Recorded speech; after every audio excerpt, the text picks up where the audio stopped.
Battle Through the Heavens. By Heavenly Silkworm Potato. Kabanata 711. Great Sorrowful Wind-Tearing Hand. Naramdaman ni Xiaoyan ang kakaibang pressure na dahan-daang kumakalat mula sa katawan ng una matapos ang malamig na boses ni Yunshan na dahan-daang tumunog. Sa ilalim ng pressure na ito, ang malakas na umaagos na Dao Qi sa loob ng kanyang katawan ay nagpakita rin ng ilang senyales ng pagiging bumagal. Malalim na berdeng Dao Qi na parang likido na bumalot sa katawan ni Yunshan. Ang paulit-ulit na umiikot na Dao Qi ay nagbuga ng mahinang liwanag. Lumitaw pa nga ang ilang pagbabago sa nakapaligid na hangin sa ilalim ng glow na ito. Talagang karapat-dapat si Yunshan na maging isang tunay na piling tao na Daozang sa ganitong aura ng kanyang pagiging sapat upang lumikha ng ganoong eksena. Ang malakas na presyon na dahan-dahang kumakalat mula sa katawan ni Yunshan na parang agos ng tubig ay nakakuha din ng atensyon ng magulong battleground sa kalangitan at ang mga tao sa bukas na lupa sa ibaba. Kaagad, maraming naalarma at hindi tiyak na mga tingin ang ipinutok. Bagamat medyo magkalayo sila, karamihan sa mga taong naruroon ay hindi mga ordinaryong tao. Ang kanilang paningin ay natural na napakatalas. Kaya naman, nakita nila sa isang sulyap ang matengkad na pulang kamao sa dibdib ni Yunshan. Bahagya silang nagulat. Ang titig na dati nilang tinitingnan kay Xiaoyan ay naging kakaiba. Hindi inaasahan na ang taong ito ay nakapag-iwan ng pinsala sa katawan ni Yunshan sa pamamagitan lamang ng pag-asa sa sarili niyang lakas. Bagamat tila hindi talaga nasaktan ng suntok na ito si Yunshan pagkatapos nilang tingnan ang kanyang aura, ang paggawa lang ng isang Daozang sa ganitong paraan ay sapat na para matigilan ang maraming tao. Bang! Pinilit ni Hai Badong ng suntok ang isang elite na dawang mula sa Mystic Cloud Sect sa harap niya bago siya nakahanap ng ilang oras upang tumingin sa battleground na iyon. Naramdaman niya ang layuning pumatay na lumabas mula sa katawan ni Yunshan at naging solemn na rin ang kanyang ekspresyon. Si Xiaoyan ay maaaring naging sanhi ng kaunting pagkawala ni Yunshan kanina ngunit malinaw din niyang ikinagalit ang matandang ito. Mula sa hitsura ng kasalukuyang hitsura ng huli, malinaw na binalak niyang gamitin ang kanyang tunay na kakayahan upang patayin si Xiaoyan. Itong lalaking ito. Sinabi ko na sa kanya na ayos lang basta maantala niya si Yunshan. Makakapunta tayo at matutulungan siya kapag natapos na ng iilan sa atin ang mga kalaban natin. Gayunpaman, kailangan niyang umalis at galitin si Yunshan. Bumalatay ang pagkabalisa sa mukha ni Hai Badong. Magsasalita pa lang sana siya nang muli na namang hamampas ang isang malakas na hangin na nagresulta sa pagmamadali niya sa pagtutok at pagtanggap sa kanyang kalaban. Ang kabilang partido ay isa ring tunay na piling tao na Dao Huang. Ang ganitong uri ng palitan ay hindi nagpapahintulot sa kanya na hatiin ang kanyang atensyon. Umaasa lang ako na ang taong ito ay makapaghintay ng kaunti pa. Napabuntong hininga si Hai Badong sa kanyang puso. Dali-dali niyang ibinaling ang isip sa kalaban na nasa harapan niya. Naunawaan din ni Jie Xingtian at ng iba pa ang panganib na kinakaharap ni Xiaoyan. Gayunpaman, dahil sa pag-uusig sa kanila ng mga kalaban sa harap nila, hindi nila nagawang palayain ang kanilang mga sarili. Kaya, maaari lamang nilang ipagdasal na si Xiaoyan ay makapagtiis ng mas matagal sa mga kamay ni Yunshan hanggang sa matapos nila ang kanilang mga kalaban. Lalong naging solemn na ang ekspresyon ni Xiaoyan nang maramdaman niya ang pressure na kumalat mula sa lahat ng direksyon.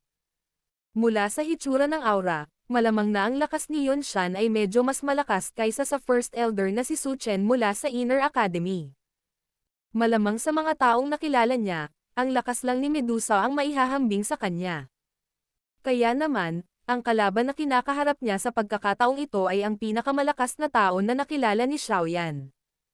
Ito ang dahilan kung bakit si Xiaoyan, na medyo may kumpiyansa sa pakikitungo sa mga kalaban sa nakaraan, ay tunay na nakadama ng isang uri ng hindi tiyak na pagpindot sa pakiramdam sa pagkakataong ito.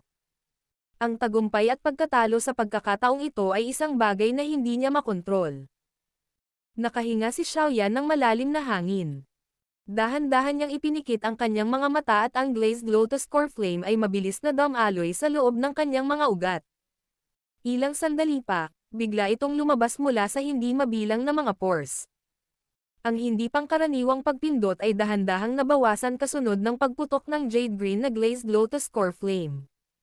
Ilang sandali pa, tuluyan na itong nawala. Sa ilalim ng Glazed Lotus Core Flame, na isang merger sa pagitan ng dalawang uri ng Heavenly Flame, ang pressure na aura na ipinataw ni Yunshan kay Xiaoyan ay nabawasan sa pinakamahina nitong punto. Ang sorpresa ay sumilay sa mga mata ni Yunshan habang nakatingin siya sa Jade Green na apoy na kumalat sa katawan ni Xiaoyan. Agad siyang tumawa ng malamig. Heavenly Flame. Parang medyo iba ito kumpara sa nakaraan. Huwag mong sabihin sa akin na ito ang suporta mo. Kung ganoon ang kaso, malamang na mabibigo ka ngayon. Hindi na pinansin ni Xiaoyan ang ingay ni Yunshan. Minamaniobra niya lamang ang Daoqi sa kanyang katawan at naging sanhi ng pagkalat ng pakiramdam ng pagiging puno ng lakas sa bawat pulgada ng kanyang mga kalamnan. Bahagyang namula ang mukha ni Yunshan nang hindi siya pinansin ni Xiaoyan. Agad siyang nagpakawala ng isang makapal at malamig na ngiti nang biglang gumalaw ang kanyang katawan. Isang after-image ang lumitaw at ang kanyang katawan ay biglang lumitaw sa harap ni Xiaoyan sa paraang parang multo. Ang biglaang pagsulpot ni Yunshan sa kanyang harapan ay naging dahilan din ng bahagyang pagkunot ng mga mata ni Xiaoyan. Ang bilis ng isang elite na Daozang ay talagang nakakatakot.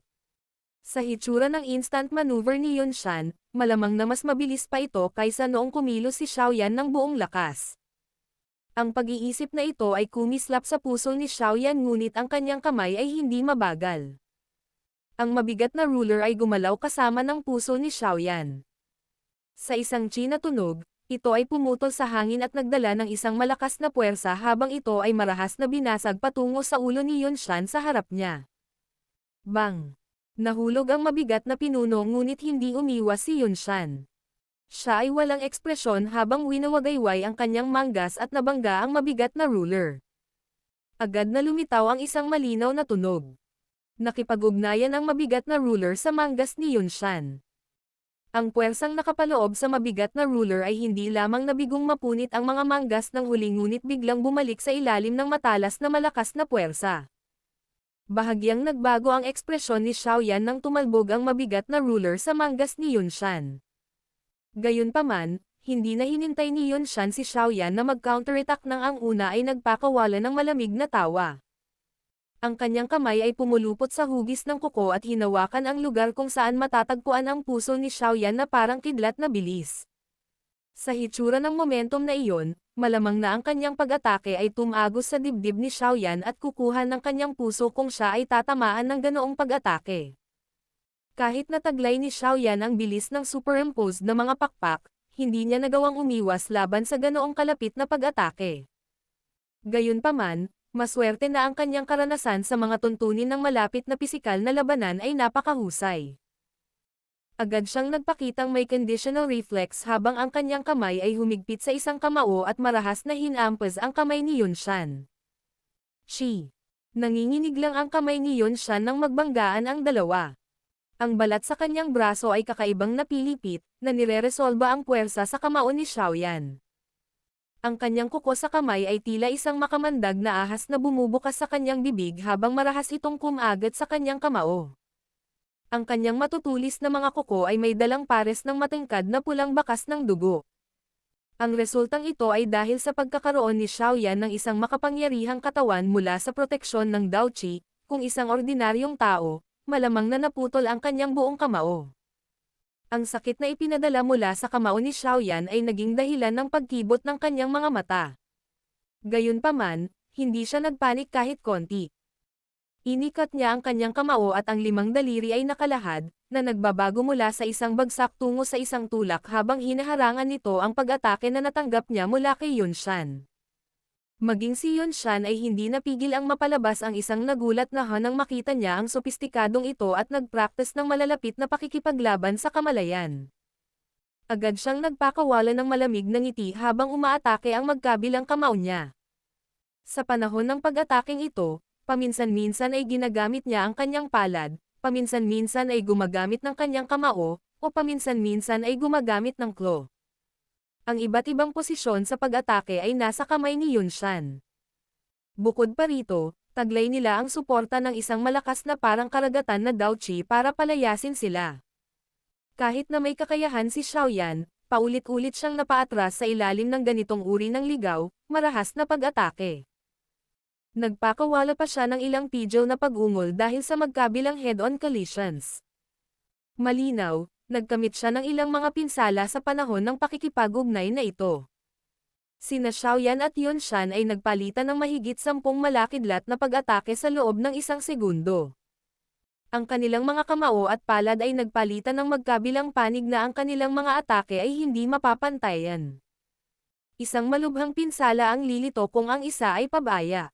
Gayunpaman, sa kabuuan, malinaw na si Yunshan ang nangunguna sa ligaw, marahas na banggaan na ito habang si Xiaoyan ay halos hindi nakayanan. Bang! Ang magkabilang kamao ay muling marahas na nagtama sa isa't isa. Isang malakas na agos na parang Daochi ang sa wakas ay naging dahilan upang mapasabog ang katawan ni Xiaoyan. Isang bakas ng dugo ang dahan-daang damaloy sa sulok ng kanyang bibig na may halong helanghing. Hindi agad nakahabol si Yunshan matapos pilitin si Xiaoyan pabalik. Umupo siya at naghintay habang inaayos ang medyo magulo niyang damit. Noon lang siya natawa ng malamig sa huli. Sinabi ko na ang lahat ng taktika ay walang silbi sa harap ng isang piling Daozang. Madilim at solemn na ang ekspresyon ni Xiaoyan habang nanginginig ang kanyang mga kamay. Isang napakalaking heavy Zuan ruler ang kumislap at lumitaw. Ang Daochi sa loob ng kanyang katawan ay sumunod dito at naging marahas. Sa wakas, bumuhos ito sa katawan ng pinunong ito na parang tubig baha. Sa pagbuhos ng makapangyarihang Daochi na ito, ang kulay itim na mabigat na ruler ay agad na naging jade green, at may ilang jade green na apoy na lumundag at kumukulot. Seryoso ka na bang makipag-away? Ganon din naman. Kung tatapusin kita ng mabilis, titigil din ang mga yon sa paglalaban. Napataas ang kilay ni Yunshan nang makita ang aksyon ni Xiaoyan. Ang kanyang malaking lanot na kamay ay nakatutok kay Xiaoyan at ang malalim na berdeng Daochi ay ligaw na naipon sa loob ng kanyang palad. Tumigil din si Xiaoyan sa paghahatid ng higit pang Daochi matapos ang maitim na mabigat na ruler ay naging isang emerald ruler. Ang kanyang kamay ay mahigpit na hinawakan ang nanginginig na heavy Zuan ruler at itinaas ang kanyang kamay upang marahas na tingnan si Yunshan na nagtaas ng kanyang kamay.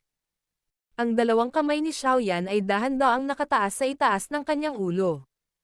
Ilang sandali pa, bigla siyang nahakdaw ng sobrang lakas. Flame-splitting tsunami. Isang jade green ruler na kumikinang na mahigit 100 talampakan ang lapad ay biglang sumibol mula sa dulo ng mabigat na ruler kasunod ng sigaw na umalangaw-ngaw sa kalangitan. Sa wakas, pumutol ito sa hangin at sumugod kay Yunshan. Great Sorrowful Wind-Tearing Hand. Bahagyang naningkit ang mga mata ni Yunshan habang nakatingin sa jade green ruler na kumikinang na mabilis na pinalaki sa kanyang mga mata bago siya nagpakawala ng malalim na sigaw. Nang tumunog ang malalim na sigaw ni Yunshan, biglang lumaki ang ningning sa kanyang palad at kakaibang lumitaw ang isang malaking kamay, 12-12 talampakan ang lapad. Sa wakas, nagdala ito ng mabangis na hangin habang marahas at galit na hamampes sa ningning ng ruler. Bang! Dalawang pag-atake na naglalaman ng lubhang nakakatakot na puwersa ay biglang nagbanggaan sa harap ng focus ng hindi mabilang na bilang ng mga tingin sa open ground. Sa sandaling ito, isang malakas na pagsabog ng enerhiyang nakakatalam sa tainga ang agad na umalangaw-ngaw sa kalangitan na parang kulog, na naging dahilan upang makaramdam sila ng panandaliang bingi. Kumalat ang energy ripple sa lahat ng direksyon mula sa punto ng banggaan. Pinaikit ni Yunshan ang kanyang mga mata at tumingin sa bahagyang baluktot na espasyo na dulot ng pagkalat ng energy ripple. Mararamdaman na sana niya ang posisyon ni Xiaoyan nang biglang nagbago ang kanyang ekspresyon. Isang itim na figure ang biglang sumugod mula sa punto kung saan kumakalat ang energy ripple nang magbago ang mukha ni Yunshan. Lumitaw ito sa harap ng huli sa isang iglap. Isang kamao na naglalaman ng malakas na enerhiya ang bumagsak sa mukha ni Yunshan. Naghahanap ka ng kamatayan. Agad na natawa si Yunshan sa galit nang makita niyang ang kabilang partido ay talagang naglakas loob na umatake mula sa harapan. Agad niyang iniabot ang kamay na parang kidlat at madaling nahawakan ang kamao ng kausap. Gayunpaman, nakita lamang niya ang pangungutya ng damapo ang kanyang tingin sa mga mata ng binata sa kanyang harapan. Nang si Yunshan ay wala sa isip dahil dito, isang malamig na hangin na naglalaman ng hindi pangkaraniwang init ang biglang lumitaw sa kanyang likuran. Agad na bumalot ang sorpresa sa puso ni Yunshan nang maramdaman niya ang lakas ng hangin sa kanyang likuran.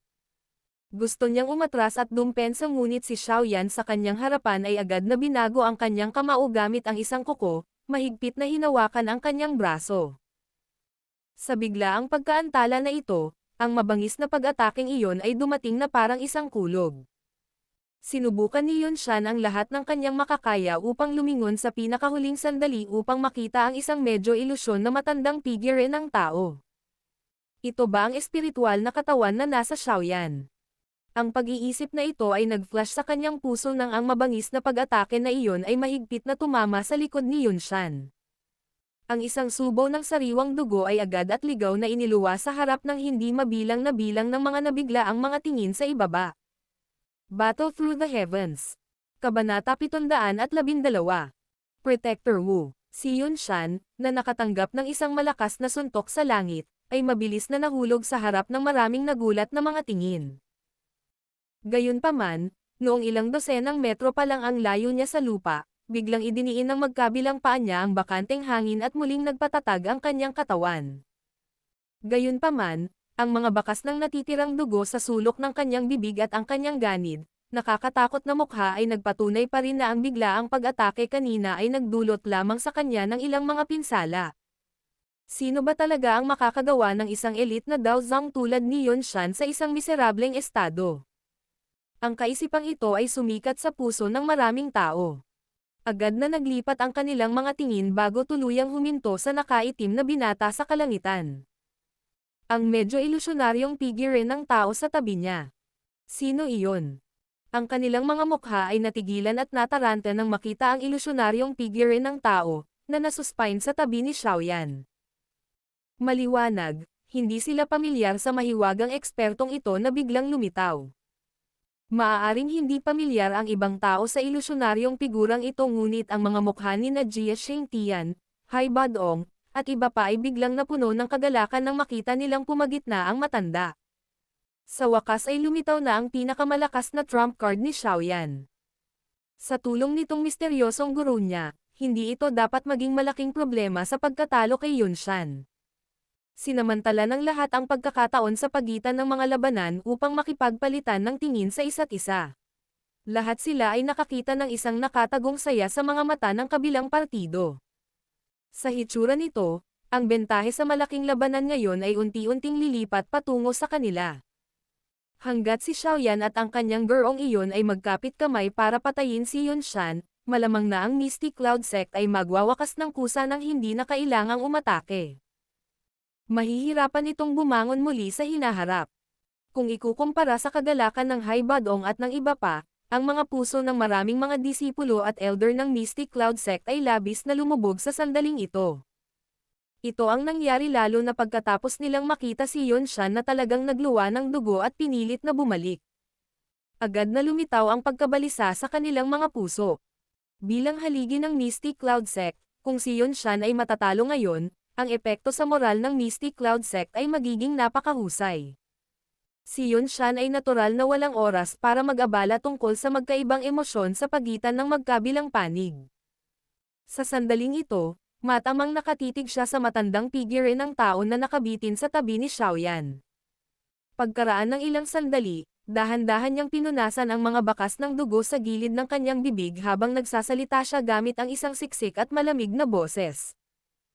Noon, mahina kong naramdaman na ang lakas ng taong ito ay medyo kakaiba. Ngayon ko lang nalaman na ikaw pala talagang napakalakas. Si Yao Lao sa langit ay sumulyap ng walang pakialam kay Yunshan sa ibaba. Natawa siya ng mahina. Paano kita mapapahiya at ay bully ng basta-basta ang estudyante ko? Isa ka lang maliit na Daozang. Kung noon pa man, ang pagsamba na ito ay mangangailangan lamang ng isang pangungusap upang maalis itong Mystic Cloud Sect mo mula sa Daochi Continent. Ang mga salita mula kay Yao Lao ay hindi pagmamalabas para matakot. Sa kanyang reputasyon sa kontinente noon, ang isang ordinaryong piling tao na Daozun ay hindi kayang ikumpara sa kanya. Bukod dito, siya ay lubos na palakaibigan sa maraming mga kaibigan. Mayroong kahit ilang napakalakas na tao na nagtataglay ng lakas na maihahambing sa kanya at may malapit na kaugnayan sa kanya. Bagamat ang Misty Cloud Sect ay may isang elite na Daozang, ang Yao Lao noon ay talagang hindi man lang mag-aalala tungkol dito. Ang paggalang na ito. Ang anyo ng address ni Yao Lao ay agad na naging dahilan upang bahagyang lumiit ang mga mata ni Yunshan. Ang anyo ng address na ito ay isang bagay na isang piling Dao Zun lamang ang kwalipikadong gamitin. Sa madaling salita, ang matandang ito ay talagang isang elite na Dao Zun noon. Saglit na nagpatuloy ang pagkabigla sa kanyang puso bago ito unti-unting nawala. Gaano man kalakas si Yao Lao noon, isa lamang siyang espiritual na katawan sa sandaling ito. Ang lakas ng pakikipaglaban na maaari niyang ilabas ay hindi man lang 50% ng kanyang peak. Hindi na kailangang labis na matakot sa kanya. At saka, hindi niya kailangang makipag-away sa taong ito. May haharap sa kanya. Ikaw ay isa lamang espiritual na katawan ngunit talagang naglakas loob kang kumilos ng mayabang. Dahil naglakas loob kang magpakita ngayon, papapasukin kitang manatili rito kasama si Xiaoyan. Biglang ngumiti si Yunshan at sinabing, sa pag-asa lang sayo. Dahan-daang sabi ni Yao Lao. Ang siksik na puting apoy ay tila nagtataglay ng isang espiritu habang ito ay patuloy na nagtatagal pataas at pababa sa paligid ng kanyang katawan. Hihihi. Natural na may haharap sa iyo. At saka matagal ka na niyang hinihintay. Tumawa si Yunshan. Agad siyang pumalakpak at ang malinaw na tunog ay dahan-daang umalangaw-ngaw sa kalangitan na ito. Protector Wu, ibibigay ko ang taong ito sa iyo. Isang malaking kumpol ng itim na fog ang biglang dumating mula sa loob ng Grand Hall ng Misty Cloud Sect mula sa lahat ng direksyon pagkatapos tumunog ang boses ni Yunshan. Ang itim na fog na ito ay mabilis na naipon sa kalangitan bago naging malalim na fog na mahigit 10 talampakan ang lapad. Napatingin sina Xiaoyan at Yao Lao sa itim na fog na lumitaw. Sabay-sabay na naging solemn na ang mga mukha nila. Ang moldito na matandang asong ito na si Yunshan ay talagang nakikipagtulungan sa Hall of Souls. Guro, mag-ingat ka. Lumingon si Xiaoyan at kinausap si Yao Lao sa malalim na boses. Bahagyang tumango si Yao Lao. Hindi kumikislap ang kanyang mga mata habang nakatingin sa kumpol ng itim na fog. Ang makapal na puting apoy na tumatalon sa paligid niya ay tahimik ding naging mas mainit. Ano ito? Nagkaroon ng kaguluhan na agad na sumiklab sa mga disipulo ng Misty Cloud Sect sa ibaba ng lumitaw ang itim na fog sa kalangitan. Napuno ng pagtataka ang kanilang mga titig. Talagang hindi nila napansin kung kailan nagtago ang isang misteryosong tao sa loob ng sekta. Gulat na gulat ang magandang mukha ni Yunyun habang nakatingin sa kumpol ng itim na fog mula sa gilid ng stage ng kasal. Masasabi niyang hindi ito mabuting tao mula sa hitsura ng taong ito. Gayunpaman, bakit siya lumitaw sa loob ng Misty Cloud Sect? Bakit walang nagbanggit nito sa kanya noong nakaraan?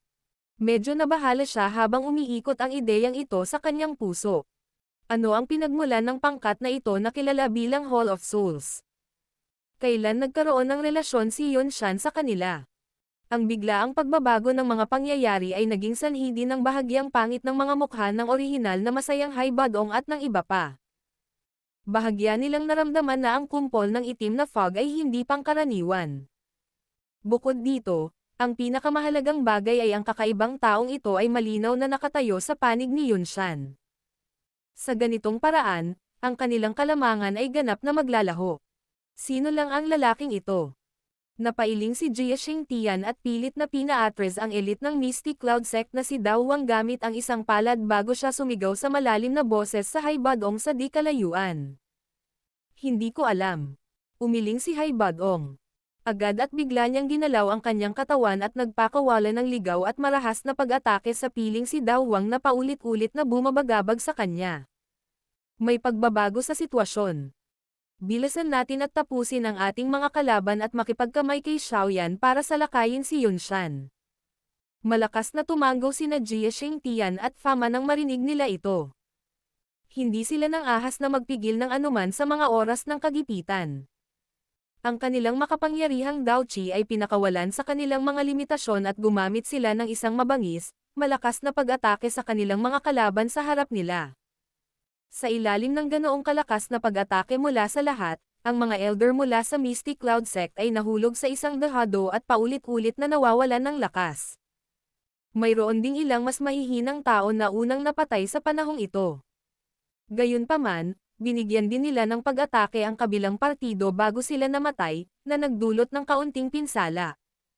Sa isang iglap, ang magulong battleground na ito ay nagiging hindi pangkaraniwang mainit at matindi. Ang kumpol ng itim na fog ay natural na walang pakialam sa iniisip ng lahat.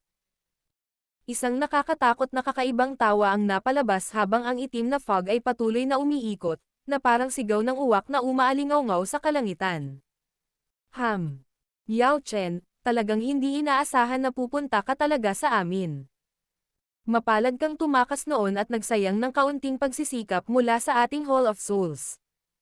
Malamang na matutuwa ang pinuno ng bulwagan kapag nahuli kita ngayon.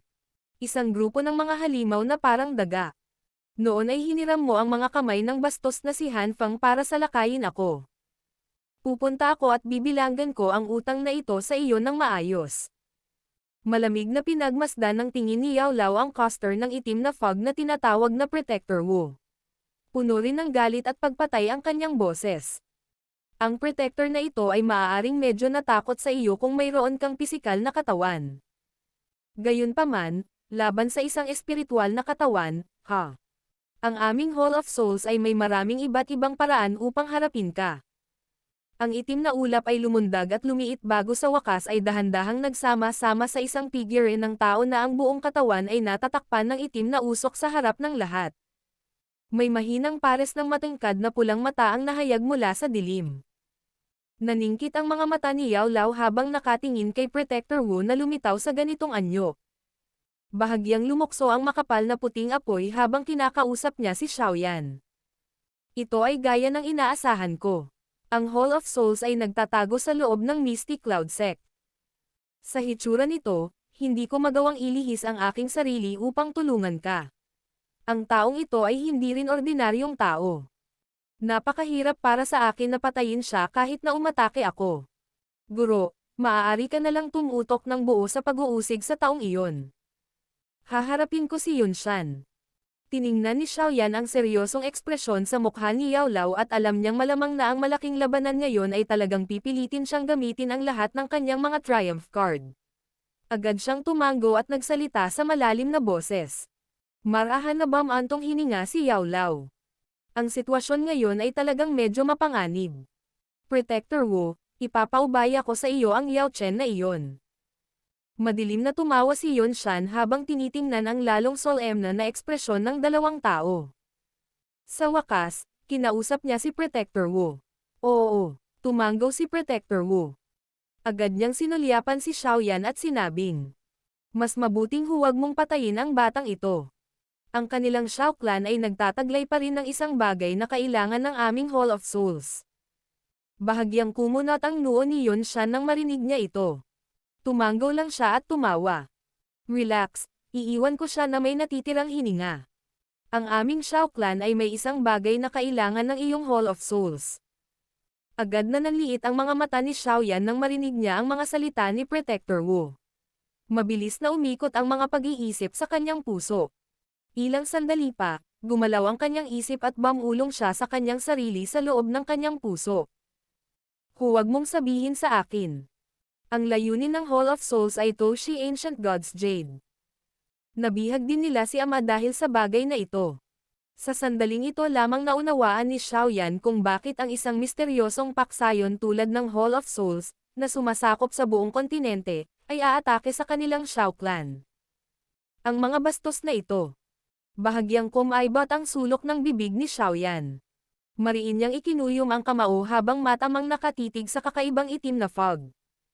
Sinulyapan lang ni Protector Wu ang makakapal na tingin ni Xiaoyan bago umiwas ng tingin.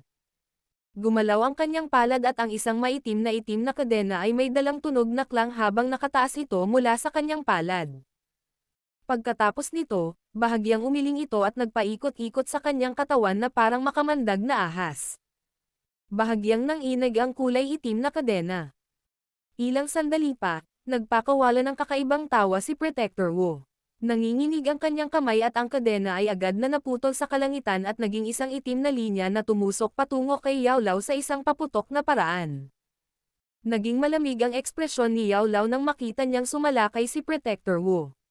Ang siksik na puting apoy sa kanyang kamay ay namimilipit at nagmamadaling lumabas. Unti-unting bumaling kay Xiaoyan ang maitim, makakapal na mga mata ni Yun Shan matapos makita si Protector Wu at Yao Lao na nagsasalpukan sa isang iglap. Munting bastos, ngayon, titingnan ko kung sino pa ang darating at tutulong sa iyo. Dahan-daang bumuga ng hangin si Xiaoyan habang nakatingin kay Yun Shan na ang mukha ay puno ng siksik at malamig na layuning pagpatay. Dahil ito ang kaso, maaari lamang niyang gamitin ang kanyang mga trump card. Battle Through the Heavens. Kabanata 713. Submerged Windbreaking Blades. Klang. Ang kulay itim na kadena ay parang isang makamandag na ahas nang bigla itong tumagos sa hangin at naging malabong itim na linya na pumutok ng paputok patungo kay Yao Lao sa di kalayuan. Ang dulo ng kadena ay hindi pangkaraniwang matalim at puno ng isang misteryosong rune. Tinatakpan ng mga bilog ng spiraling lines ang dulo ng chain. Sa ilalim ng pag-activate ng enerhiya ni Protector Wu, may ilang masamang aura na lumabas mula rito. Ang malalim na chain na ito ay hindi isang ordinaryong metal chain. Hindi rin naglakas loob si Yao Lao na bawasan ang cade ng ito na tumagos sa kalangitan patungo sa kanya. Ang Hall of Souls na ito ay sobrang misteryoso. Ang kanilang mga pag-atake ay lumilitaw din na maaaring magdulot ng malaking pinsala sa espiritual na mga katawan. Gayunpaman, maswerte na si Yao Lao ay hindi isang ordinaryong espiritual na katawan. Sa proteksyon ng bone-chilling flame, hindi siya ganap na walang anumang kakayahan na lumaban-laban sa makapangyarihang mangangaso ng Hall of Souls. Ang siksik na puting apoy sa kanyang palad ay nalanto pataas-baba bago biglang nag-transform sa isang fire arrow na pumutok ng paputok. Sa wakas, marahas itong nabangga sa itim na tanikala na iyon. Bang! Isang mababa at malalim na tunog ang lumitaw nang magbanggaan ang dalawa. Gayunpaman, walang masyadong malakas na tunog ng pagsabog ng enerhiya. Mayroon lamang isang makapal na puting ripple force na nabuo sa loob ng madilim na itim na bilog na tahimik na lumalawak. Medyo yumanig din ang hangin kung saan man kumalat ang puwersa. Ang kulay itim na kadena ay bumangga sa apoy na palaso. Malaki ang agwat sa lakas kumpara sa pag-atake na inaasahan ni Protector Wu. Bahagya pa niyang naramdaman ang kakaibang magkadugtong na pakiramdam ng init at lamig sa isa't isa. Ang pakiramdam na iyon ay mabilis na nailipat mula sa kadena, na naging sanhi ng pag-iba-iba ng Dao Qi sa kanyang katawan. Hindi katakatakang nakatakas ka sa pagkuha ng Hall of Souls noon. Talagang umasa ka sa lakas nitong Heavenly Flame. Ang kadena ay umatras matapos itong umatake bago ito nagtagal sa gilid ni Protector Wu. Ang pares ng mga pulang mata ay tumitig kay Yao Chen sa tapat niya at nagsalita ng may pagtataka. Ang lakas na maaaring ilabas ng isang ordinaryong espiritual na katawan ay lubhang nabawasan kahit gaano pa kalakas ang kanilang espiritual na lakas nang makatagpo sila ng isang mangangaso mula sa Hall of Souls. Ang sandata ng huli ay kakaibang ginawa at nagtataglay ng espesyal na epekto ng pagpigil sa isang espiritual na katawan. Ang ganitong uri ng pagpigil, gayunpaman, ay nawala ang malaking epekto nito kapag nahaharap sa isang espiritual na katawan na nagtataglay ng Heavenly Flame at ilang natural na espiritong bagay. Katulad nga ng sinabi niya. Noon, talagang umasa si Yao Lao sa lakas ng bone-chilling flame para makatakas na mahuli ng Hall of Souls at mabuhay. Walang pakialam ang tingin ni Yao Lao kay Protector Wu, na may itim na fog na namimilipit sa kanyang katawan. Hinigpitan niya ng kaunti ang kanyang kamay at mabilis na naipon sa kanyang kamay ang makapal na puting apoy. Pagkaraan ng ilang sandali, bumuo ito ng puting ruler na mas maliit ng kaunti sa heavy Zuan ruler ni Xiaoyan. Isang apoy ang bumangon sa ruler ngunit ito ay nagbigay sa mga tao ng isang uri ng malamig na pakiramdam. Gayunpaman, kung ang isang tao ay talagang nakipag-ugnayan sa tila malamig na apoy, malamang na ang isa ay agad na magbabago sa isang tumpok ng abo. Ang pagpigil na epekto ng iyong Hall of Souls sa isang espiritual na katawan ay walang gaanong silbi laban sa akin.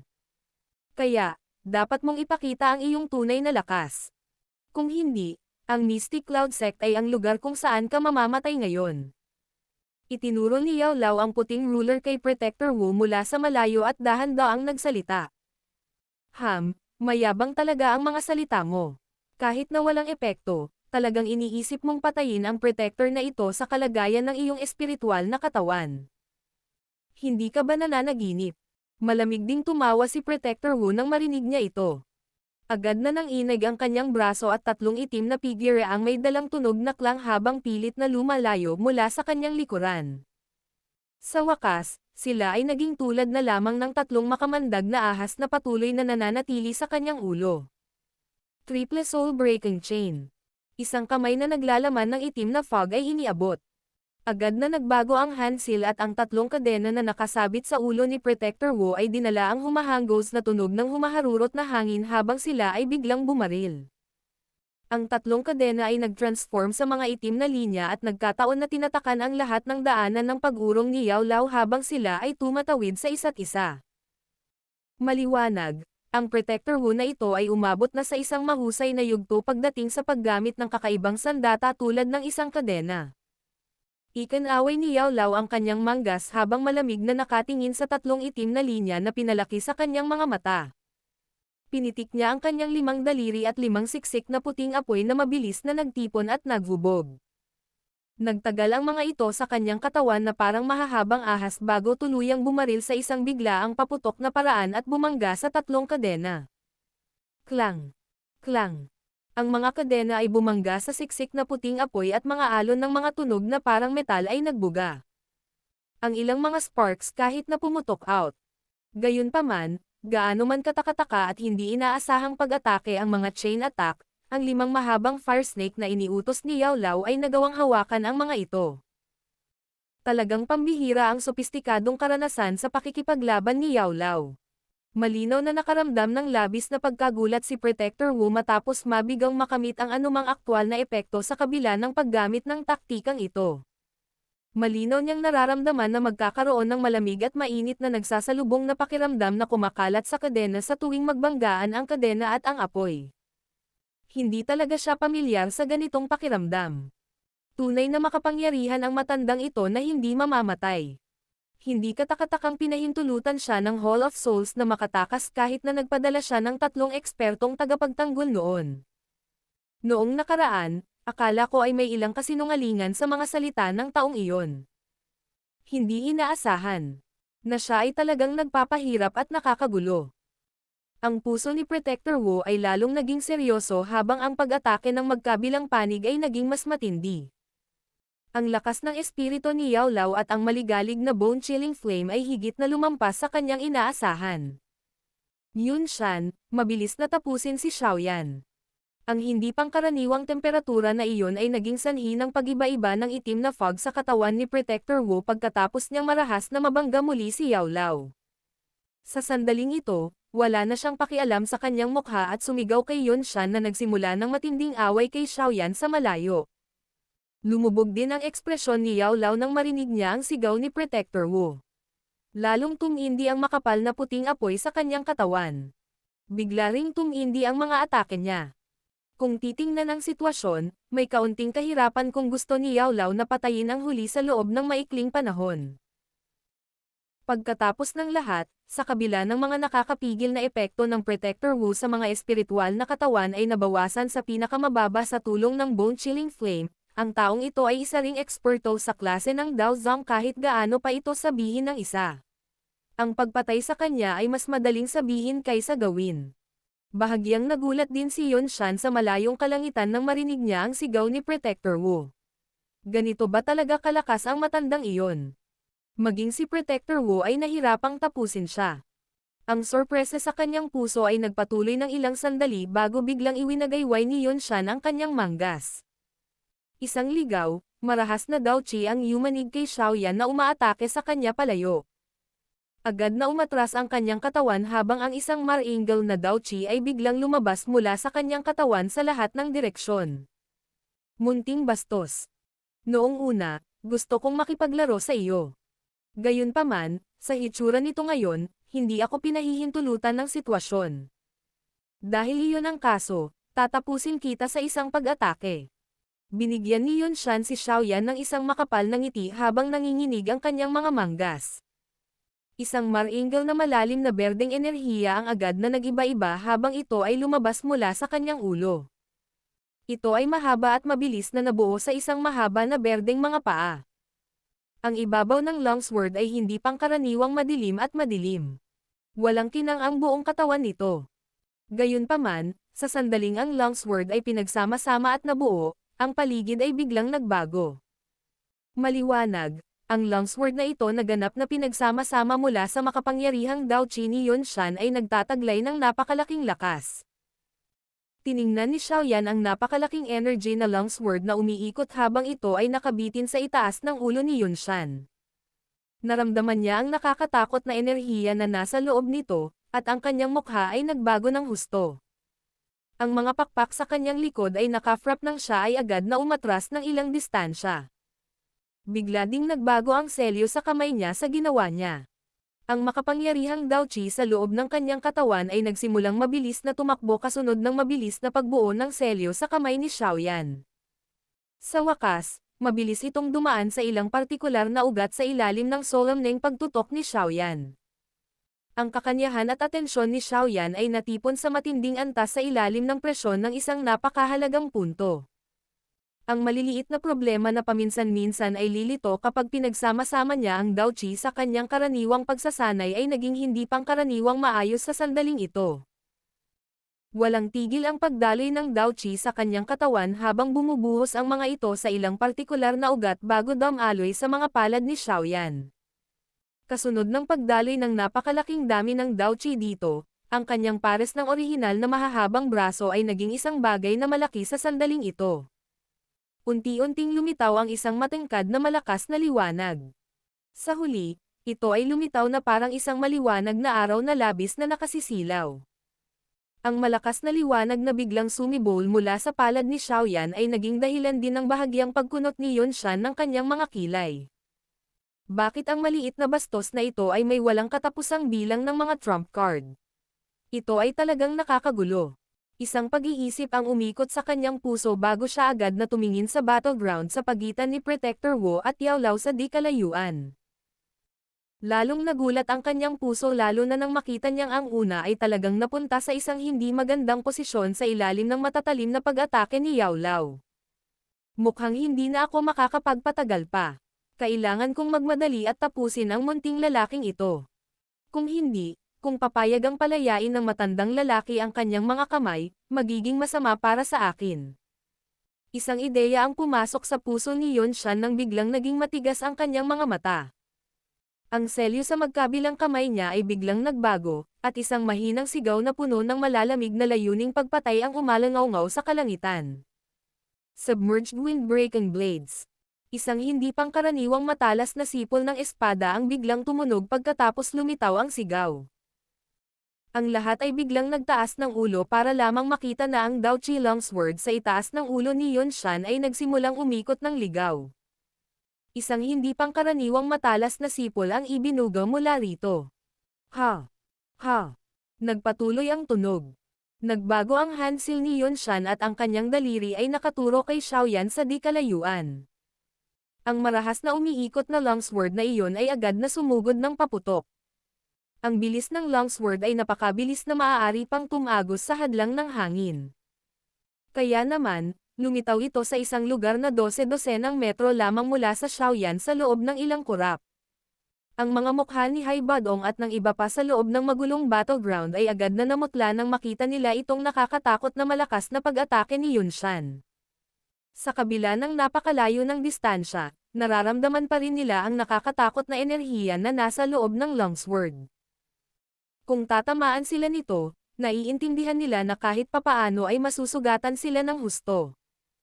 Tahimik ding tinakpan ni Yunyun ang kanyang mapupulang mga labi habang nakatayo malapit sa stage ng kasal sa bukas na lupa.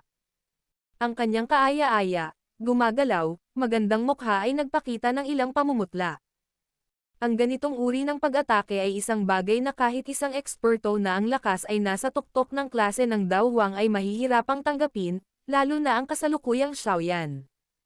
Gayunpaman, ang taong sangkot, si Xiaoyan, ay biglang pumikit ng dahan-dahan sa mismong sandaling ito sa harap ng hindi mabilang na mga titig na naglalaman ng iba't ibang emosyon. Nang gawin niya iyon, biglang nagbago ang selyo sa kamay niya. Kaagad, isang katulad na kahanga-hanga at malakas na enerhiya ang biglang sumabog sa kalangitan.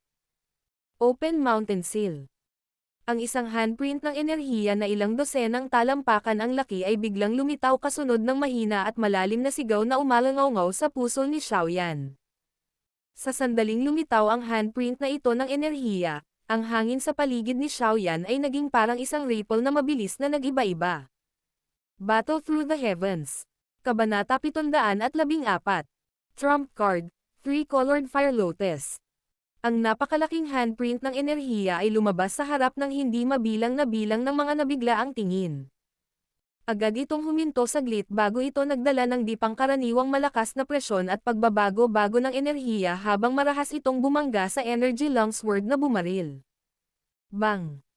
Ang dalawang lubhang nakakatakot na pag-atake ay nagtagpo sa langit pagkaraan ng ilang sandali. Isang malakulog na pagsabog ang biglang umalangaw-ngaw sa kalangitan. Sa kabila ng pagiging handa para dito, marami pa rin ang mga tao na ang mga tainga ay tumunog ng ilang sandali. Maging ang kanilang paningin ay naging medyo malabo. Ang mga alon ng parang substance na energy ripples ay nag-iiba-iba mula sa lugar kung saan nagbanggaan ang dalawang mabangis na pag-atake. Maging ang espasyo mismo ay nasira sa ilalim ng nakakatakot na banggaan ng enerhiya na ito. Mula dito, masasabi kung gaano katikat ang mga pag-atake na ginawa ng dalawang tao. Binalot din ng distorted space ang mga spot kung saan nakatayo sina Xiaoyan at Yunshan.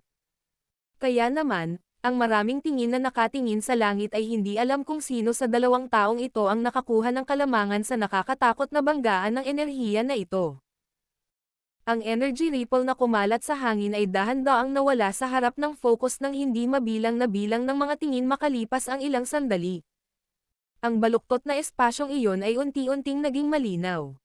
Matapos mabawi ang espasyo, lumitaw ang dalawang figure sa malayong kalangitan sa harap ng paningin ng lahat. Ang lahat ay hindi sinasadyang nagulat nang makita ang mga figure ng tao na lumitaw sa kalangitan. Sa sandaling ito, ang magkabilang manggas ni Xiaoyan ay napunit, na nagpapakita ng kanyang hubad na mga braso. Marami ring maliliit na bakas ng dugo na bahagyang nakatikip sa kanyang mga braso. Medyo namutla din ang mukha niya at may malabong bakas ng dugo sa gilid ng bibig niya. Ang kanyang orihinal na malakas na aura ay naging mas mahina sa sandaling ito. Malinaw, ang nakakapukaw ng kaluluwang malaking banggaan kanina ay yumanig pa rin sa kanya hanggang sa makatanggap siya ng ilang malubhang pinsala sa kabila na siya ay itinuturing na nakatanggap nito. Bagamat mukhang miserable si Xiaoyan, hindi rin ligtas at maayos si Yunshan sa kabilang panig. Sira-sira lang ang damit niya at medyo nanginginig ang kulot niyang kamay na nakalabas sa labas ng manggas niya. Isang sinulid ng dugo ang sumunod sa kanyang palad at dumaloy pababa bago tuluyang gumalaw sa kanyang daliri at tahimik na tumulo pababa. Napakaraming tao ang tahimik na nakalanghap ng malamig na hangin habang nakatingin kay Yunshan na may dugong tumutulo mula sa kanyang kamay. Agad na napatingin ang kanilang mga titig sa nakaitim na binata na may pagtataka. Walang inaasahan na ang taong ito ay makakatanggap ng nakakatakot na suntok mula kay Yunshan kanina at magdulot din ng ilang pinsala sa katawan ng huli. Si Jia Xingtian, Hai Badong, at ang iba pa sa magulong battleground ay nagpakita rin ng mga natulala na ekspresyon habang nakatingin sila kay Yunshan, na nagpakita ng nanginginig na mga kamay at isang madilim na ekspresyon ng tubig. Bagamat palagi silang may tiwala kay Xiaoyan, hindi sinasadyang nanginginig pa rin ang kanilang mga puso ng personal nilang nasaksihan na tinanggap ni Xiaoyan ang nakakatakot na pag-atake na maaaring malubhang makapinsala sa kahit isang eksperto sa tuktok ng klase ng Dao Huang. Si Yunyun sa yugto ng kasal ay tahimik ding nakahinga ng maluwag nang makita niyang hindi napatay si Xiaoyan sa pag-atake ni Yunshan. Gayunpaman, isang masalimuot na emosyon ang bumungad sa kanyang magandang mukha nang makita niyang tumutulo ang dugo mula sa kamay ni Yunshan. Hindi niya gustong makitang mamatay si Xiaoyan sa kamay ni Yunshan ngunit hindi rin niya gustong makita si Yunshan na pinatay ni Xiaoyan. Gayunpaman, sa sandaling ito, tahimik lamang niyang hinihintay ang pagtatapos ng labanan sa ibaba. Ikaw na gagong brat. Talagang hindi inaasahan na minamaliit ka pa rin ng ninuno na ito sa huli. Malungkot ang ekspresyon ni Yun Shan habang pinupunasan ng kamay ang kanyang damit at inalis ang sariwang dugo dito. Pagkatapos nito, iniangat niya ang kanyang ulo at tumingin kay Xiaoyan na medyo matamlay ang aura.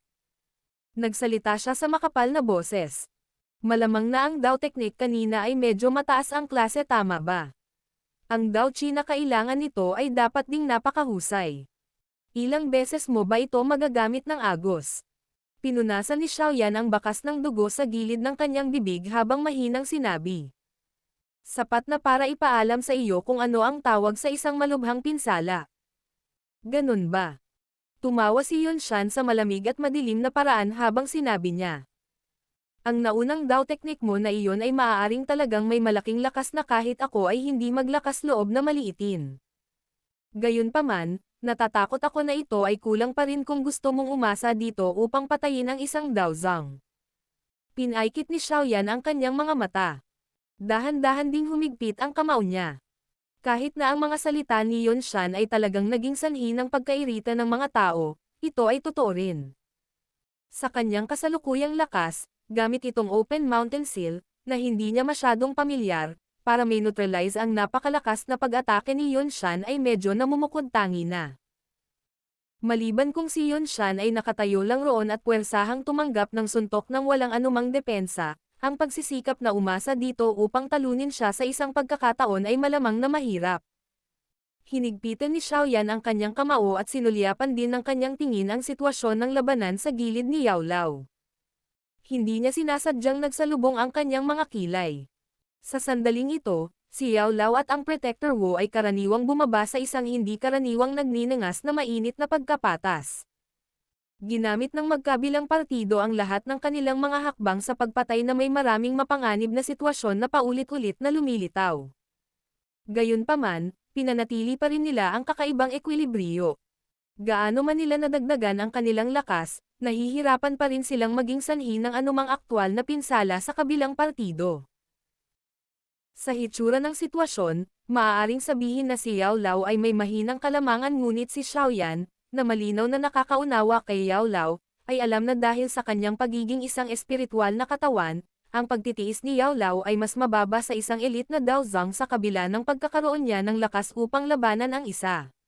Sa makatuwid, ang ganitong uri ng pagkapatas ay sa katotohanan ay hindi masyadong kapakipakinabang kay Yao Lao. Sa sandaling nakuha ng Protector Wu na iyon ang pagkakataon ng hamina ang lakas ni Yao Lao, malamang na isang malaking pagbabago ang lalabas sa labanang ito. Dahan-dahang inalis ni Xiaoyan ang kanyang tingin sa larangan ng digmaan. Muli siyang tumingin sa magulong malaking battleground sa di kalayuan. Lalong naging magulo at matindi ang bakbakan at pagpatay doon. Madalas mayroong ilang mga eksperto na nahulog mula dito na may malubhang pinsala, na nagtatapos sa isang hindi kilalang kapalaran. Ang Mystic Cloud Sect ay masasabing nagpadala ng lahat ng kanilang mga elite sa sandaling ito, na ginawa ang lahat upang harangan ang matalim na pag-atake ng mga eksperto mula sa alyansa.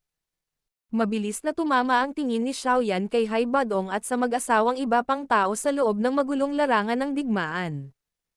Bahagyang nakahinga siya ng maluwag. Ito ay maswerte na sila ay nasa isang kapakipakinabang na sitwasyon sa palitan na ito sa pagitan ng mga eksperto sa pinakamataas na antas. Malamang na kung bibigyan sila ng sapat na oras, magagawa nilang talunin ang kanilang mga kalaban. Sa oras na iyon, sa sandaling mapalaya ni Hai Badong at ng iba pang mga eksperto ang kanilang mga sarili, ang magulong battleground na ito ay magsisimulang maging matatag. Sa paggalaw ng kanyang mga tingin, nasulyapan din ni Xiaoyan ang lugar sa ibaba ng Mystic Cloud Mountain. May mahinang tunog ng pagpatay na ipinapadala mula roon. Malamang na ang 100,000 malakas na hukbong imperial sa ibaba ng bundok ay nagsimula ng kanilang pag-atake. Sa kasalukuyan, ang pagpatay at pakikipaglaban ay sumabog sa halos mula sa bawat solong lugar ng Mystic Cloud Mountain. Ang sekta na ito, na karaniwang tahimik, ay ganap na ngayong natatakpan ng isang napakadugong bagyo. Isang beses lumibot ang tingin ni Xiaoyan sa paligid bago ito mabilis na binawi. Dahan-dahan siyang bumuga ng hangin at kumikislap ang mga mata habang nakatingin kay Yun Shan sa harapan niya, na nagpakita ng mabangis na ngiti sa gilid ng kanyang bibig. Bahagyang ibinaba ni Xiaoyan ang kanyang tingin at sinulyapan ang makapal na puting singsing sa kanyang daliri. Pagkatapos ng maikling sandali ng pag-aalinlangan sa kanyang puso, marahas na itinikom ni Xiaoyan ang kanyang mga ngipin. Malamang na magagamit lang niya ang pamatay na sandata na ito kung talagang gusto niyang talunin si Yunshan. Nagpa siya si Xiaoyan sa loob ng kanyang puso. Tumigil siya sa pag-aalinlangan habang ginagalaw niya ang kanyang kamay. Isang kumpol ng mga medicinal pill ang lumitaw sa kanyang kamay bago niya ito isinubo sa kanyang bibig at ngumunguya ng buong lakas. Ang Daoqi na naubos ng Angry Buddha Lotus Flame na nabuo mula sa kombinasyon ng dalawang uri ng Heavenly Flames ay hindi bababa sa paggamit ng Open Mountain Seal. Ang Daoqi na kinakailangan para sa pagsasama-sama ng tatlong uri ng Heavenly Flame ay natural na tumaas ng maraming beses. Kaya naman, ang kasalukuyang siya ay kailangan na ilabas lahat at paganahin ang Daoqi sa loob ng kanyang katawan na mapanatili sa isang punong kondisyon. Nilamon ni Xiaoyan ang mga medicinal pill sa kanyang tiyan ngunit hindi nahati ang kanyang atensyon para pinuhin ang mga ito. Ang pagkakaroon ng isang heavenly flame tulad ng glazed lotus core flame, hindi niya kailangang bigyan ng masyadong pansin ang mga medicinal pill na kanyang nilunok. Automatikong pinipino sila ng heavenly flame. Sa wakas, magbabago sila sa pinakadalisay na Daoqi na dadaloy sa kanyang malalawak na ugat.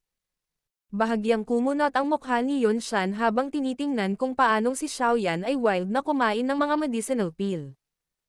Kahit na siya ay isang elite na Daozang, ang mga medicinal pill na itinago niya ay natural na hindi lalampas sa mayamang koleksyon ni Xiaoyan. Kaya naman, naimulat na lamang niya ang kanyang mga mata at panoorin ang pagod ni Xiaoyan na Daoqi na unti-unting gumaling sa tulong ng mga medicinal pill. Siyempre, natural na imposible para kay Yunshan na maghintay ng walang kabuluhan para mabawi ni Xiaoyan ang kanyang Daoqi. Kaya naman, sa sandaling lunukan ni Xiaoyan ang mga gamot na iyon, ang kanyang katawan ay biglang gumalaw at agad na lumitaw sa harap ni Xiaoyan sa kakaibang paraan. Ang kanyang kamay ay naglaslad sa lalamunan ni Xiaoyan. Sa ilalim ng takip ng malalim na berdeng Daoqi na iyon, ang kanyang mga kuko ay hindi mas mahina kaysa sa matatalas na talam. Bahagyang sumandal ang katawan ni Xiaoyan at ang kamay ni Yunshan ay malapit sa leeg ni Xiaoyan habang hinihiwa ito sa hangin. Ang makapal, malamig na hangin ay nagdulot ng lamig sa balat ni Xiaoyan. Isang pilak na kinang ang kumislap sa ilalim ng mga paa ni Xiaoyan habang ang kanyang katawan ay nakasandal. Agad na tumakas ang katawan niya. Habang ginagawa niya iyon, pinitik niya ang kanyang daliri at ang heavy Zuan ruler ay kumislap at lumitaw. Marahas na sinipa ng kanyang mga paa ang hilt ng ruler at ang mabigat na ruler ay nagdala ng mabangis na lakas na bumaril patungo kay Yunshan na gustong humabol. Ang mabigat na pinunong sumugod ay naging sanhi ng paghinto ng katawan ni Yunshan. Walang awa niyang binasag ang kanyang kamao at pinalipad ang mabigat na ruler. Nanginginig ang daliri ni Xiaoyan nang pinalipad ni Yunshan ang mabigat na pinuno. Ang siksik na kulay puti na singsing ay sumambulat at isang kumpol ng mabangis na puting apoy ay mabilis na lumabas sa harap ni Xiaoyan. Pinunit ni Xiaoyan ang glazed lotus core flame kasabay nang nakita niyang paglitaw ng makapal na puting apoy. Ang una ay naging isang kumpol ng berdeng kulay na apoy at isang hindi nakikita. Di nagtagal, pinagsalikop ni Xiaoyan ang kanyang mga kamay ng walang pag-aalinlangan at ang Green Lotus Core Flame at ang Fallen Heart Flame ay idiniin sa kumpol ng siksik na puting apoy. Ang espasyo sa paligid ng Xiaoyan ay nagsimulang umalangaw nang ang tatlong uri ng Heavenly Flame ay nakipag-ugnayan. Malaking pagbabago ang ekspresyon ni Yunshan nang makita niya ang mga kilos ni Xiaoyan. Nararamdaman niya na ang tatlong magkakaibang kulay na apoy sa harap ni Xiaoyan ay nakakakuha ng sobrang nakakatakot na enerhiya. Shoo! Shoo! Shoo! Halos sabay-sabay na nawala ang katawan ni Yunshan. Dapat niyang hadlangan itong nakakatakot na pag-atake ni Xiaoyan. Kung hindi, si Yunshan, na naging isang itim na anino na sumugod, ay naging sanhi din ng bahagyang pagbabago ng ekspresyon ni Xiaoyan. Ang mga pakpak na maitim-berde sa kanyang likod ay ikinapak. Ang magkabilang kamay niya ay mahigpit na nakahawak sa kumpol ng tatlong magkakaibang kulay na apoy, na mabilis na naghahalo, habang ang kanyang katawan ay mabilis na umatras. Bukod sa pag-iwas, Pinitik din ni Xiaoyan ang kanyang daliri at ilang bote ng jade ang biglang bumaril mula sa storage ring. Mayroong apoy na lotus na kasing laki ng palad sa loob ng bawat bote ng jade. Bang! Bang! Bang! Ang mga bote ng jade ay lumipad palabas at agad na naglabas ng isang magulong paputok na kaluskos, tulad ng isang paputok, sa isang lugar na hindi kalayuan sa Yunshan. Bagamat ang maliit na fire lotus na ito ay hindi nakapagdulot ng maraming pinsala kay Yunshan, talagang nagawa nilang pabagalin ang kanyang bilis ng paghabol. Kaya naman, huminto si Xiaoyan sa kanyang pagtakas na kinatatayuan sa di kalayuan ng si Yunshan ay lumalampas sa walang tigil na bilang ng mga fire lotus explosion. Bang! Bang! Bang! Unti-unting lumayo ang tingin ni Yunshan mula sa map-outlook. Mahinang mukha ni Xiaoyan na may kaunting solemn na bago tuluyang huminto sa kanyang mga kamay. Sa sandaling ito, biglang nanliit si Yunshan ng kanyang mga mata. Ikinapak ni Xiaoyan ang maitim na berdeng pakpak sa kanyang likod sa ere. Ang kanyang mukha ay maputlang puti habang ang kanyang paghinga ay nagiging hindi pangkaraniwang pagod.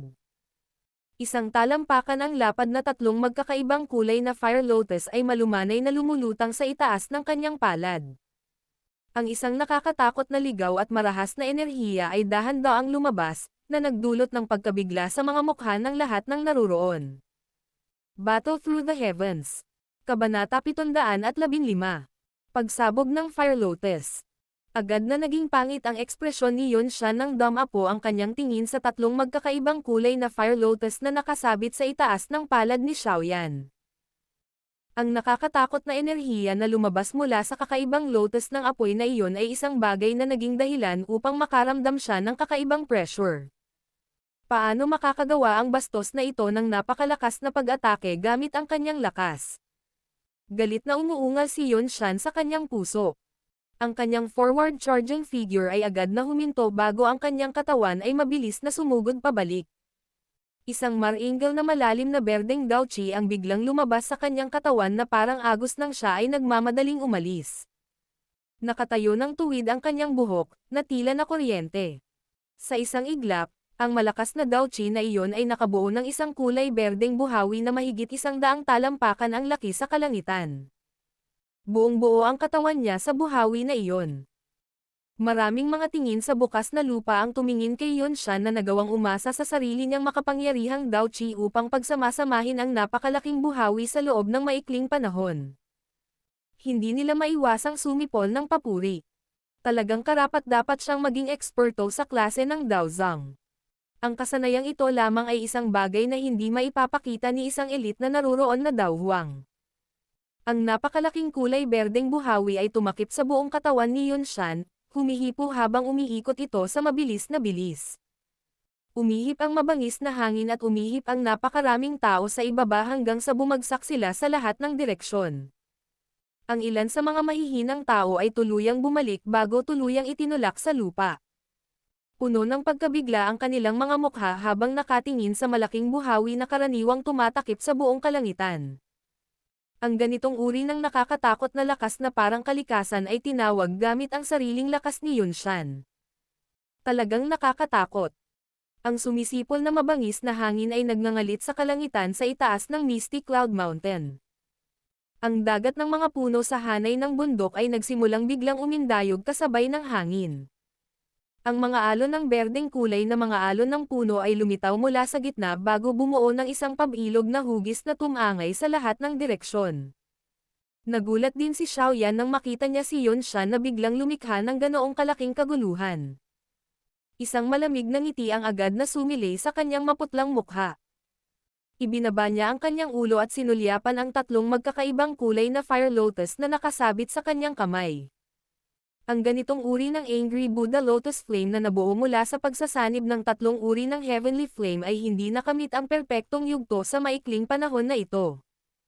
Gayunpaman, sa tulong ng kanyang namumukod tanging espiritual na lakas, halos hindi niya ito napanatili sa isang ekwilibriyo.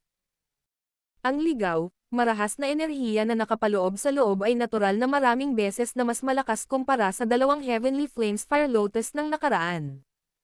Sa pamamagitan lamang ng pagsasama-sama ng tatlong uri ng Heavenly Flames ay halos naubos na ang lahat ng Dao Qi ni Xiaoyan hanggang sa puntong maging ang kanyang espiritual na lakas ay nagsimulang matuyo ng bahagya. Ang tatlong kulay na lotus ng apoy ay maaaring magkaroon ng kahanga-hangang lakas, kinailangan din itong mabuo. Kaya, kahit nasa kasalukuyang lakas ni Xiaoyan, halos hindi niya mapanatili ang tatlong uri ng makalangit na apoy sa isang equilibrium sa buong lakas niya. Ang mga mata ni Xiaoyan ay matamang nakatitig sa napakalaking buhawi na kumalat sa buong kalangitan. Ang lakas ng pagkapunit na ibinubugo mula sa loob ay nagdulot pa rin ng bahagyang paghindayog ng katawan ni Xiaoyan kahit na medyo malayo ang kanyang kinaroroonan. Siyempre, natural din ito dahil sa sobrang pagod ng kanyang katawan matapos pilitin na pagsamahin ang tatlong uri ng Heavenly Flame. Ang maitim na berdeng pakpak sa likod ni Xiaoyan ay naging mas manipis sa sandaling ito. Ang lahat ng ito ay nagpatunay na sa sandaling ito, si Xiaoyan ay ganap na ginugol. Sa kabila nito, ang Fire Lotus na hawak sa kanyang kamay na naglalaman ng hindi pangkaraniwang nakakatakot na enerhiya ay naging sanhi ng kahit isang dalubhasa tulad ni Yuan Shan na matakot na gumawa ng inisyatiba sa pag-atake. Sa halip, nagmamadali niyang isinaaktibo ang kanyang pinakamatibay na depensa. Natatakot siya na sakaling umatake ang Fire Lotus, siya ang unang mamamatay sa ilalim ng apoy na iyon. Ang tatlong magkakaibang kulay na Fire Lotus ay dahan-daang umikot sa ibabaw ng kamay ni Xiaoyan. Sa paghiram ng panandali ang panahon ng pahinga na ito, ang Flame Mantra Chi method sa loob ng katawan ni Xiaoyan ay nagsimula ring mabilis na sumipsip ng ilan sa natural na enerhiya. Pagkatapos nito, kumilos ito kasabay ng nakapagpapagaling na lakas na hindi pa ganap na natutunaw sa loob ng kanyang katawan. Ang enerhiya ay mabilis na napino bago tuluyang napalitan ng purong Dao Qi na Dom alloy sa loob ng kanyang naubos na Qi paths. Ginamit ni Xiaoyan ang puwang kung saan nagpapagaling ang Dao Qi sa kanyang katawan habang nakatingin siya ng may malalim na pag-iisip at tinatangay ang larangan ng digmaan kung saan matatagpuan sina Yao Lao at Protector Wu. Ito ang unang pagkakataon na nasaksihan ni Xiaoyan si Yao Lao na tunay na ginagamit ang kanyang espiritual na katawan para makipaglaban sa isang tao. Bagamat hindi nagamit ng isang espiritual na katawan ang Dao Qi, ang marangal na espiritual na lakas niya ay hindi sa anumang paraan mas mababa sa lakas ng Dao Qi. Bukod dito, ito ay walang anyo o kulay at ang mga pag-atake nito ay kakaiba at hindi mahuhulaan. Siyempre, ang isang ordinaryong pag-atake ng spiritual strength ay mababawasan ng husto sa hindi malamang dahilan kapag ginamit laban sa isang eksperto mula sa Hall of Souls. Gayunpaman, si Yao Lao ay hindi isang ordinaryong espiritual na katawan. Sa pagkakaroon ng bone-chilling flame, hindi lang niya kinailangan na matakot sa kakaibang chain attack ni Protector Wu ngunit ang espesyal na epekto ng Heavenly Flame ay naging sanhi din ng Protector Wu na magmukhang miserable kapag nakikitungo dito. Ang itim na fog na kumalat sa buong katawan niya ay paulit-ulit na nag-iiba-iba sa ilalim ng kakaibang temperaturang iyon na tila mainit at malamig. Ang Protector Wu na iyon ay malinaw na lumitaw na parang hindi niya inaasahan ang lakas ni Yao Lao. Matapos ang paghabol sa mga espiritual na katawan sa loob ng napakaraming taon, bihira siyang nabigo. Kaya naman, gaano man kalakas ang mga espiritual na katawan na iyon noong sila ay nabubuhay pa, kapag nawala ang kanilang pisikal na katawan, sila ay magmumukhang mabangis na tigre na nawalan ng pangil sa mga mata ng kanilang Hall of Souls. Ang mga espiritual na katawan ay ganap na nasa ilalim ng kontrol ng mga ito. Matapos itong magpatuloy sa mahabang panahon, hindi maiiwasan na mahihirapan silang seryosohin ang alinman sa mga espiritual na katawan na iyon. Sa pagkakataong ito, nabayaran na niya ang isang mabigat na presyo dahil sa kanyang pagmamaliit. Ang mga pag-atake na ginamit ni Yao Lao ay pawang mga nakamamatay na galaw. Ang kanyang mga pag-atake ay mahusay at mabangis. Sa ilalim ng kanyang halos perpektong kontrol, ang bone-chilling flame ay nagdulot kay Protector Wu na magkaroon ng mga problema sa pagsubaybay nito. May ilang beses pa nga na lumapit sa kanya ang Heavenly Flame. Kung hindi dahil sa kanyang malakas na lakas, malamang na ang bone-chilling flame ay sumalakay sa kanyang katawan at masigasig na sinira ito ng mas maaga. Gayunpaman, sa kabila ng pag-iwas niya paminsan-minsan sa pag-atake, si Protector Wu ay bumagsak sa mas malaking kawalan kasunod ng mga mas matalas na pag-atake ni Yao Lao. Sa huli, Talagang nakapagtanggol lang siya at hindi na nahati ang atensyon para maglunsad ng counterattack laban kay Yao Lao. Ang puso ni Protector Wu ay napuno ng galit mula sa kahihiyan sa harap ng sitwasyong ito kung saan siya ay nagiging mas mahirap. Ito ang unang pagkakataon na napilitan siya sa gayong kahabag-habag na kalagayan matapos makuha ang mga espiritual na katawan sa lahat ng mga taon na ito. Kung ito ay ibabalik sa Hall of Souls, malamang na ang mga taong iyon na matagal nang nagmamasid sa kanyang posisyon ay magbubunga ng bagay na ito. Ang pinuno ng bulwagan ay maaaring talagang maalis ang kanyang posisyon na tagapagtanggol sa kanyang hindi pagpaparaan. Medyo magiging miserable siya sa ganoong paraan. Marahas na itinikom ni Protector Wu ang kanyang mga ngipin habang ang pag-iisip na ito ay kumikislap sa kanyang puso. Mahigit 10 maitim na kadena ang biglang lumabas sa kanyang katawan at agad na tumusok patungo kay Yao Lao mula sa lahat ng direksyon. Sa itsura ng ugali niya, parang gusto niyang makipag-away. Ibinaba ni Xiaoyan ang malaking bato na nakasabit sa kanyang puso matapos makitang matagumpay na nagtagumpay si Yao Lao sa labanan. Itinaas niya ang kanyang tingin at buong-buo niyang inilagay ang kanyang isip sa napakalaking kulay berdeng buhawi na naipon sa di kalayuan. Ang kailangan niyang gawin ngayon ay patayin ang matandang lalaking ito na si Yunshan at wakasan ang iba't ibang sama ng loob mula sa nakaraan. Ang medyo ilusyonaryong maitim berdeng pakpak sa likod ni Xiaoyan ay bahagyang ibinagsak, patuloy na sinuspinde ang katawan ni Xiaoyan sa kalangitan. Ilang sandali pa, marahang itinaas niya ang kanyang kamay at ang tatlong iba't ibang kulay na fire lotus ay dahan-dahang itinaas sa harap ng maraming titig na nakatutok dito sa bukas na lupa. Si Yunshan, na ang katawan ay nakatago sa loob ng napakalaking buhawi, ay nakita ang pagkilos na ito ni Xiaoyan sa di kalayuan at naramdaman ang bahagyang paninikip ng kanyang puso. Nagpakawala siya ng mahinang sigaw sa kanyang puso at ang lahat ng umaalon na daochi sa loob ng kanyang katawan ay damaloy palabas, na naging dahilan upang mas lumalim ang kulay ng napakalaking buhawi. Iniling ni Xiaoyan ang kanyang medyo nahihilo na ulo bilang resulta ng sobrang pagkahapo ng kanyang espiritual na lakas. Tahimik siyang napabuntong hininga sa kanyang puso. Tila hindi na siya makakapagpatagal pa. Maaari siyang umasa sa flame mantra para mabawi ang kanyang pagod na daochi ngunit dahan-dahan lang niyang mabawi ang kanyang espiritual na lakas. Kung hindi niya mabilis na tapusin si Yunshan ngayon, malamang na siya ang unang mawalan ng malay. Ang pag-iisip na ito ay dumaan sa puso ni Xiaoyan habang ang isang walang awa na kislap ay sumilay sa medyo malabong pangitain ni Xiaoyan. Biglang gumalaw ang magkabilang kamay niya. Kasunod ng pagbabago sa selyo sa mga kamay ni Xiaoyan, ang tatlong magkakaibang kulay na lotus ng apoy na nakabitin sa harap ni Xiaoyan ay agad na nagpakawala ng nakasisilaw na tatlong magkakaibang kulay na malakas na liwanag habang ito ay nakabitin sa kalangitan na parang isang maliwanag na araw. Pumunta ka. Pinitik ni Xiaoyan ang kanyang daliri nang bigla siyang sumigaw ng mahigpit. Ang tatlong magkakaibang kulay na apoy ng lotus na dahan-dahang umiikot ay agad na naging malabong sinag ng liwanag na sumugod sa parang kidlat na paraan ng tumunog ang kanyang sigaw. Kahit na ang fire lotus ay naglalaman ng isang marilag, nakakatakot, ligaw, marahas na enerhiya, ito ay hindi karaniwang tahimik kapag ito ay pumutol sa hangin. Hindi man lang ito nagdulot ng kahit kay-titing na alon ng enerhiya. Gayunpaman, ang ganap na tahimik na paraan na ito ang nagdulot ng lamig sa puso ng mga tao. Ang mga mata ni Yun, habang nakatayo siya sa entablado ng kasal, ay nanatiling hindi kumukurap habang nakatingin sa malabong liwanag na figure na kumikislap sa kalangitan. Bagamat ang kanyang daochi ay selyado, ang kanyang pananaw bilang isang daowang ay naroroon pa rin.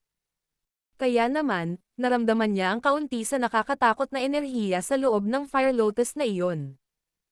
Ang ilang gulat at pagkabalisa ay agad na bumalatay sa kanyang magandang mukha. Ang kanyang maselang malajade na mga kamay ay mahigpit na nakakuyom. Sa kanyang puso, malinaw na alam niya na ginamit ni Xiaoyan at Yunshan ang kanilang tunay na mga hakbang sa pagpatay. Susunod, malamang napupunta ito nang matukoy ang mananalo sa laban na ito. Ang fire lotus ay sumugod sa kalangitan sa harap ng hindi mabilang na bilang ng mga mata na naglalaman ng iba't ibang emosyon. Sa wakas, para itong maliit na bumabagsak na bituin ng bumangga ito sa napakalaking buhawi na umiikot sa nakakabaliw na paraan. Ang maliit na sukat ng Fire Lotus ay nasa isang ganap na naiibang sukat kumpara sa napakalaking buhawi na iyon. Ang banggaan na iyon ay parang ibong na bangga sa pader ng bundok, isang kilos na hindi magiging sanhi ng panginginig ng huli kahit kaunti. Gayunpaman, hindi lahat ay maaaring hatulan lamang sa laki nito. Boom! Boom! Isang malakas na tunog ang ipinadala sa. Ang Fire Lotus ay bumangga sa napakalaking buhawi at isang malamig na walang malasakit na tunog ay agad na umalangaw sa kalangitan na parang kulog. Bang! Bang! Bang! Umalangaw ang tunog sa kalangitan. Maya-maya pa ay biglang sumabog ang tatlong kulay na paputok sa buhawi. Isang nakagugulat na pagsabog na sapat na para mabingi ang isa ay biglang umalangaw sa kalangitan. Ang pagsabog ay umalangaw sa kalangitan. Isang sobrang nakakatakot na enerhiyang bagyo ang agad na tumakas mula sa punto kung saan nagsalpukan ang buhawi at ang apoy na lotus. Agad itong kumalat sa radius na 100 metro. Sa ilalim ng ganitong uri ng nakakatakot na bagyo ng enerhiya, lahat ng naroroon, kasama sina Yao Lao at Protector Wu, na nakipag-away sa desperadong labanan, ay naging labis na nagulat. Bakas sa kanilang mga mata ang takot at pagtataka nang bigla silang lumingon. Talagang hindi inaasahan na ang isang Angry Buddha Lotus Flame na nabuo mula sa pagsasanib ng tatlong uri ng Heavenly Flame ay magkakaroon ng lakas na talagang nakakatakot. My God! Anong uri ng kakilakilabot na Dao skill ang nilikha ng batang ito?